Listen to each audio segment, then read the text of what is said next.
ఉమ్మడి వరంగల్ జిల్లాలో అకాల వర్షం తీవ్ర నష్టం తెచ్చిపెట్టింది. ఏటూరు, నాగారం, కన్నాయిగూడెం, మంగపేట మండలాల పరిధిలో ఉరుములు మెరుపులతో కూడిన భారీ వర్షం కురిసింది. కల్లాల్లో ఆరబోసిన మిర్చి, ధాన్యం తడిసిపోయింది. రాళ్ల వానతో ధాన్యం గింజలు నేల రాలిపోయాయి.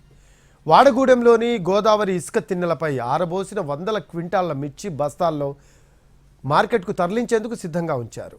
అయితే 200కు పైగా మిర్చి బస్తాలు తడిసిపోయినట్లు రైతులు వాపోయారు.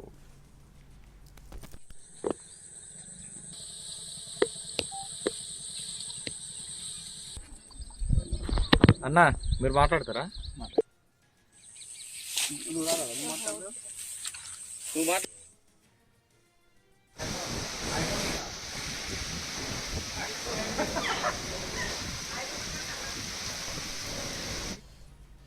మహారాష్ట్రలోని గడ్చిరోలిలో వడగళ్ల వాన బీభత్సం సృష్టించింది.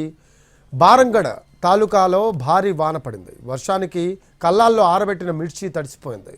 దాంతో రైతులు ఆందోళన చెందుతున్నారు.